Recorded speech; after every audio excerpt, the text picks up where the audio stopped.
ఈరోజు మనం గరుత్మంతుడి యొక్క కథ తెలుసుకుందాం. కశ్యప మహామునికి ఇద్దరు భార్యలు, కద్రువ, వినత. కద్రువ మోసపూరితమైనటువంటి పోటీలో వినతను జయించి వినత యొక్క కుమారుడైనటువంటి గరుత్మంతుడిని తన దాసీలుగా చేసుకుంది.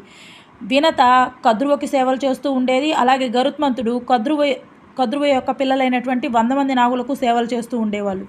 ఇలా కొన్ని సంవత్సరాల తర్వాత గరుత్మంతుడు కద్రువను వేడుకొనడం జరిగింది, తన తల్లిని దాసీ విముక్తులను చేయాలంటే ఏం చేయాలి అని.